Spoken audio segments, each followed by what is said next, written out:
Just a few miles outside of my town stood an old country house.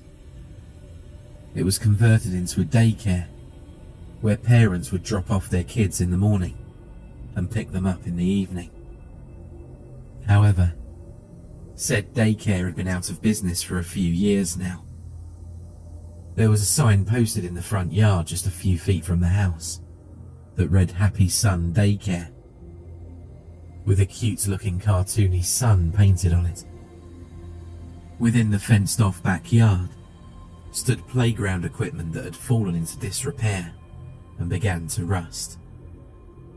A slide, a couple of swing sets, some monkey bars, and a merry-go-round were once covered by swarms of children as they ran and played in the outdoors. They'd since become perches for the local birds and squirrels, and were swarmed by ants rather than children. I decided to write a report on the Happy Sun Daycare for the news blog I worked for. For one thing, several people around today had gone to that daycare. I figured it might make for an interesting story to read about their experiences there, and if it affected their later life in any way. The other reason wasn't quite so innocent. There had always been concerned parents who would fret over leaving their child in someone else's care. It was about that constant worry over how safe their sons and daughters were, especially with all the horror stories posted online about various daycare-related tragedies. For my report, I decided I'd interview both employees and people who had gone to the daycare as children. I wanted to get as many different points of view as possible, so it wouldn't seem too terribly biased. Of course, I agreed not to use real names, for the sake of their privacy. The first person I interviewed was a middle-aged woman who looked after the infants at the daycare. For the sake of her privacy, we'll just call her Margaret. What was it like working at the daycare? I asked her. Oh, it wasn't anything too spectacular. Just your typical day of working with children, or babies in my case. I see, I said, before I asked, have you had any problems while working there? Margaret shook her head.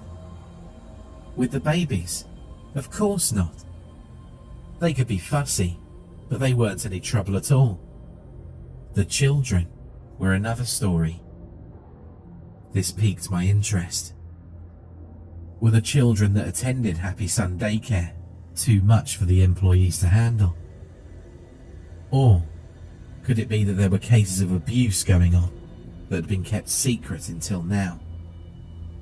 I had to find out. Why might that be? I asked. Well, Margaret paused for a second, as though she was apprehensive about speaking to me. There were times when I heard muffled squealing. No, not squealing. Screaming. At first, I thought it was just the children pretending to be scared. But the more I heard it, the more I realized those screams were real. That something was terrifying, or possibly even hurting them. Did you ever see any children get hurt? Margaret nodded. Yes.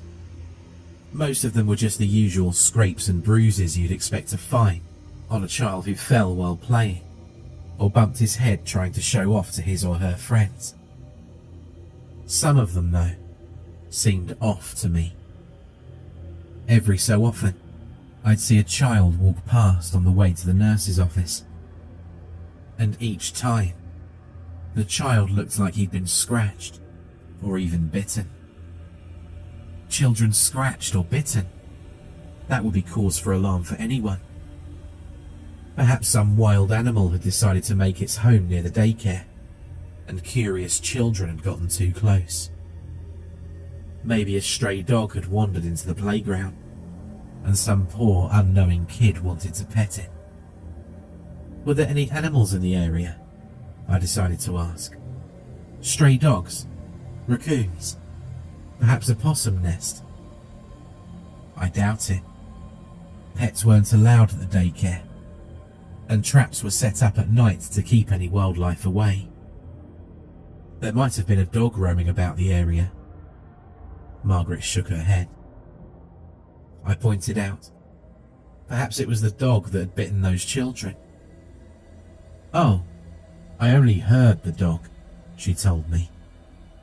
I'd never actually seen it. All I'd ever experienced was the occasional growl, snarl or howl.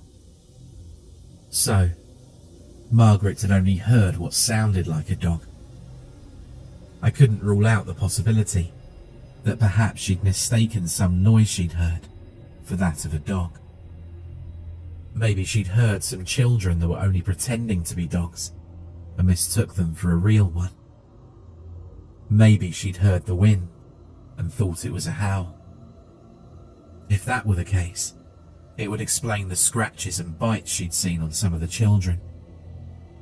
It wasn't too out of the realm of possibility that a child could have simply scratched their arm on a branch or part of the fence by accident. With what sounded like a dog's growl to her, Margaret could have reached the conclusion that the children were being attacked by some sort of stray canine.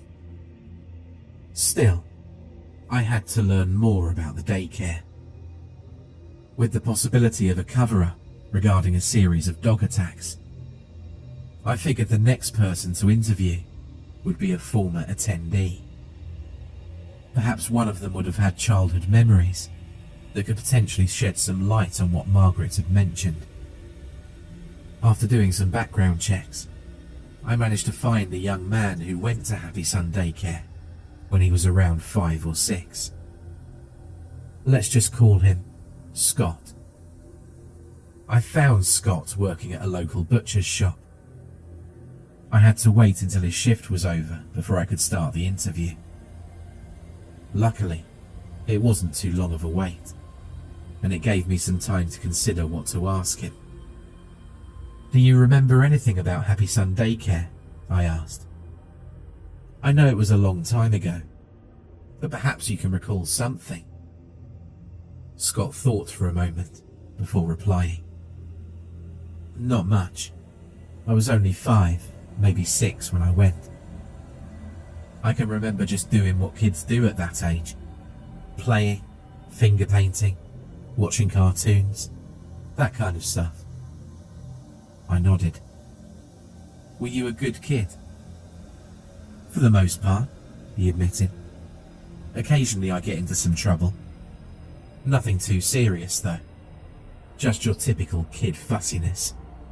You know, not wanting to take naps, refusing to eat veggies, that sort of thing. I see, I replied, as I wrote down what he told me in a notepad. And was the daycare fair in how they disciplined you? Somewhat. All I ever got was a scolding and the occasional time out. They made you sit in a corner for a few minutes until they felt you were ready to join the other kids. Though, you were lucky if that was all you got, Scott pointed out.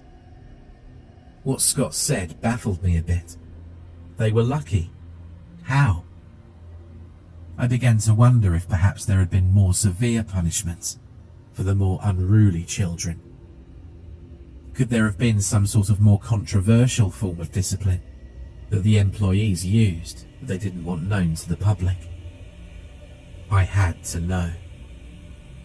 What exactly do you mean?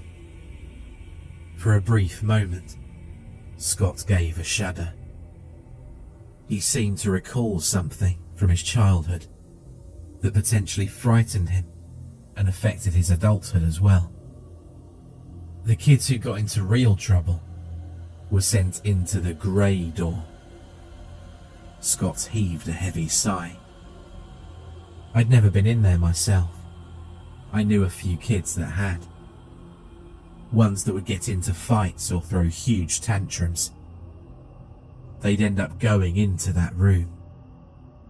I don't know what happened in there, but they'd always come out shaking, with wide eyes. A few would break down crying, some would scream. One kid even threw up before passing out. I frowned slightly. What sort of horrors had been conducted in the room that had been nicknamed the Grey Door? I then remembered what Margaret had told me and decided to ask about a connection with her story and Scott's. Did the children have any scratches or bites on them? I asked. And did you hear any strange noises? He nodded. A few kids had scratches on them after they left the Grey Door. But I thought they got them before, and I just didn't notice. They could have tripped or something. I did hear some heavy breathing. That could have just been some kid panting from running around. Hard to say. First, Margaret said she thought she heard a dog snarling, and now Scott was saying he'd heard some heavy breathing. With the strange noises, mysterious scratches on misbehaving children, and the mystery of the Grey Door room, I couldn't help but wonder what it was that Happy Sun Daycare had been hiding all these years. I thanked Scott for taking the time to speak to me before moving on to the next person to interview. With my curiosity regarding the Grey Door still heightened, I figured the next person to speak to should be one of the more troublemaking attendees of the daycare. I had to know more about what went on inside that room, and perhaps one of them could tell me. After doing some more background checks, I managed to track down a young woman whom we'll refer to as Alice. She'd been arrested 2 weeks ago for spraying graffiti and was charged with vandalism. Rather than spend time in jail, she agreed to do 4 months of community service. From what I read about her records, it seemed this wasn't the first time she'd gotten in trouble with the law. "Were you always this much trouble?" I asked her. Alice shrugged. "Maybe." I wasn't sure how easy it'd be to get the answers I wanted. She seemed like the type who would only cooperate if she'd get something out of it, like less time behind bars. "I need to know about Happy Sun Daycare," I asked her. "Do you remember anything about the Grey Door?" For a brief second, a hint of fear flashed in her eyes. Her face became pale as a few beads of sweat trickled down her forehead. That was a long time ago," Alice pointed out. "Surely you must remember something," I replied. "Records show you were 10 when you attended. Are you sure you can't recall anything?" Alice took a few deep breaths and began to regain her composure. If the mere mention of the Grey Door was enough to put fear into her after all those years, I couldn't help but dread what horrors she could have experienced. Here was someone who'd had run-ins with the law, someone who'd been arrested for various crimes, mostly theft, vandalism and trespassing. And yet, it was something from her childhood that caused the most fear of being punished. Why? "Okay, I'll tell you. But you gotta promise never to say that I told you anything. Got it?" Alice sighed. I reassured her. "I won't reveal any names. That'll be strictly confidential. You see, I was playing outside in the playground," she began to explain. "I remember wanting to play on the swings. Another kid claimed he'd already gotten first dibs to play on them. Before I knew it, we were having a big argument. I lost control. Next thing I knew, he was on the ground crying. I must have pushed him. One of the teachers came up and grabbed me by the arm and dragged me inside. She told me I'd be taken into what the other kids called the Grey Door room as punishment. What was inside the room? I asked in anticipation. Alice took another deep breath and let out a shudder and a sigh. The room was mostly empty. I remember the floor was nothing but dirt ground, and the only light was a dingy old bulb that barely lit anything up. The teacher just shoved me in and slammed the door shut. At first, I tried pounding on the door and screaming. I cried out for anyone to open it. It was so dark and cold, and I was so scared. And then I heard something. Something was behind me. I turned around, and I remember screaming louder than I'd ever screamed in my life. I frowned in concern. What did you see? It was a dog, or at least, I think it was a dog. She choked back a few tears. I didn't get a good look since it was so dark. All I remember is it was the biggest and ugliest dog I'd ever seen. That thing had glowing yellow eyes, huge sharp teeth, and was covered in black shaggy fur. And before I knew it, it snarled and lunged at me. I ran around as fast as I could, screaming and begging for anyone to come and save me. It grabbed onto my skirt with its teeth and tried to pull me towards it. I tripped and fell, but I managed to kick it in the face a couple of times to get it to let go. Then it lunged at me again. But luckily for me, the door finally opened, and one of the teachers pulled me out of the room and slammed the door shut before the dog could get me again. So there was a dog after all. The stories were all starting to come together. Margaret's story about hearing screams and growling. Scott's story about horrified kids who'd been sent to the grey door room. And now, there was Alice's story about being sent to that room and attacked by some sort of large, vicious dog. Still, I had to know more. Why did they use a dog? Why did they cover it up? Perhaps the people working at Happy Sun Daycare were afraid that such a punishment would be too extreme to use on children. Or maybe they feared being sued by some animal rights group. I thanked Alice for her time and set forth to find the next person to talk to. Maybe it would be another one of the employees. If I was lucky, I might be able to get one of them to reveal the truth about what was going on in the grey door room. Once again, I began searching through the records of anyone who ever worked there. It took some time to find someone who was willing to talk to me. Most former employees I asked were either too busy or simply didn't want to give an interview. A few of them directed various profanities at me as well.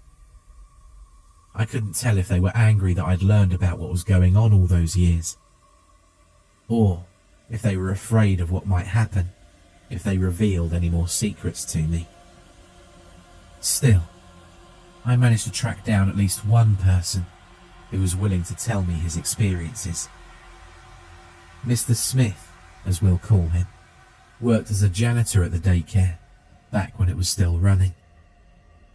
He managed to get the job only because his aunt was in charge of one of the head offices there. However, Mr. Smith had moved to another town since the daycare closed years ago. This meant I couldn't talk to him in person, so we sent each other emails instead. He explained he'd been dealing with some sort of narcolepsy since he was a teenager, and a history of sleepwalking as well. Doctors couldn't figure out what was causing his condition, but they couldn't find any other adverse health effects linked to it either. This still made it difficult for him to find work though. He told me he was just grateful that his aunt managed to get him a job at Happy Sun Daycare. I had so many questions, and Well, I wasn't sure which one to ask first. After I got his first response, I wrote back to him. I wanted to know how he was able to hold his job despite his condition. Was he on medication for it?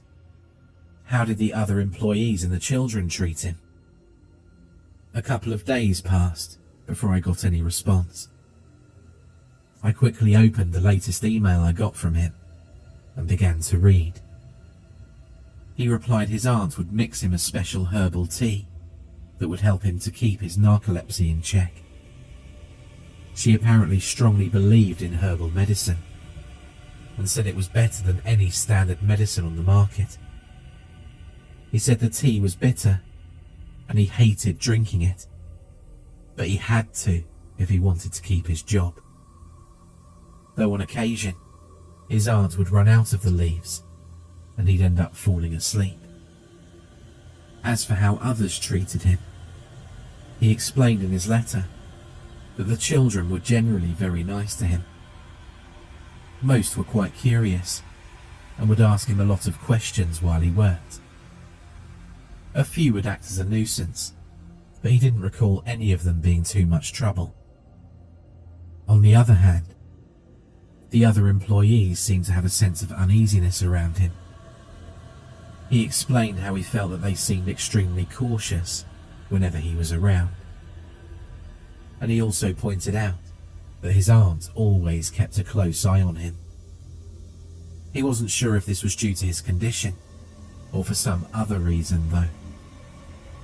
That just caused more questions to form in my mind. Why were they uneasy around him? Was it because he was the nephew of one of the higher-ups? Or was there another reason? And there was the matter of his aunt keeping a close eye on him. Maybe they were trying to keep the grey door room a secret. Perhaps they were afraid he'd find out about the dog and would contact the police. I had to know if he knew anything about the room. I quickly wrote a reply and asked if he knew anything about a large, empty room and children being attacked by some sort of dog. Another couple of days passed before I got another response. He said he didn't remember any kind of dog at the daycare. In fact, he said that animals weren't allowed there, and he'd set traps to keep the squirrels and mice out. His aunt was very strict about no pets being allowed as well. Most likely, it was due to any potential allergies that kids might have. He explained that perhaps the dog that Alice claimed had attacked her was just someone in a cheap-looking dog costume. That the room had perhaps been kept barely lit, so the kids in there wouldn't realise it was fake. And the scratches and bites were just the result of them tripping and accidentally scratching themselves. To my surprise, he'd been in the grey door room himself several times. Strangely, he pointed out it was always when he hadn't had any tea to drink. He would wake up in the room. He wasn't sure if anyone had moved him there so he could sleep without being in anyone's way, or if he'd been sleepwalking again and just stumbled in there by mistake. Mr. Smith explained that the room was originally going to be a large storage closet for various arts and crafts related supplies, but was never finished due to budget cuts. He wrote in his reply that his aunt didn't want the area to go to waste, so they decided to use it as a means to punish misbehaving children. In his opinion, someone probably bought a dog costume and would wear it while terrorising any children sent into the room, as a means of instilling the fear of punishment. I sent one last email to Mr. Smith, thanking him for taking the time to reply. The whole thing about Happy Sun Daycare was starting to come together. From what I'd gathered, children who misbehaved were sent to a large empty space called the Grey Door Room. There was a dog or possibly just someone in a dog costume that would chase any child sent in there. Finally, said child would be pulled to safety before the dog could cause any serious harm. There was only one thing left to do. I was going to head inside Happy Sun Daycare and investigate the infamous grey door room for myself. I had to see for myself if there was anything that could solve this strange cover-up. Several minutes passed as I drove out into the countryside and towards the abandoned building. I parked the car in the front driveway and took a few deep breaths. The front door was unlocked, which was lucky for me. I gently pushed it open and began to look inside. The interior was dingy and covered in a layer of dust. Cobwebs spread over various desks and chairs that hadn't been used in quite some time. A musty smell filled the house and mixed with the odour of feces and urine from the rats that now made the place their home. It was nauseating, to say the least. After I explored several different areas, I soon found the foreboding grey door that was said to lead to the dreaded room. The door was quite heavy, and it took me several tries before I managed to force it open. Just like how Alice had described, the room was dark and empty, with a dirt floor and a dingy bulb. The bulb had burned out long ago, so I used an old desk to prop the door open in order to see anything. I could see faint blood stains on the ground and on the wall, but I couldn't tell who or what the blood belonged to. There were strange markings on the wall as well.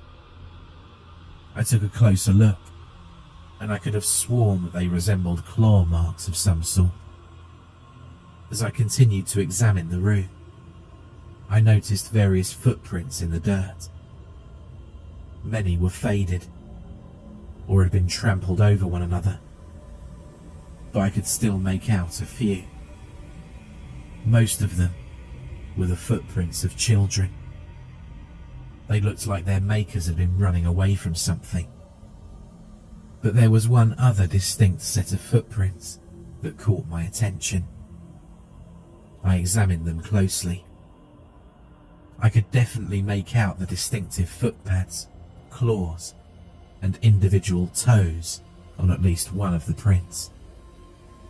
This wasn't some person in a cheap costume. Happy Sun Daycare had been using a dog to terrorize children. I had to let people know what they'd been hiding for all those years.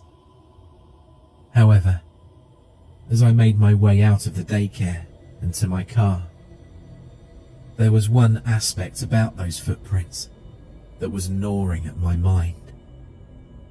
Since when do dogs walk on two legs?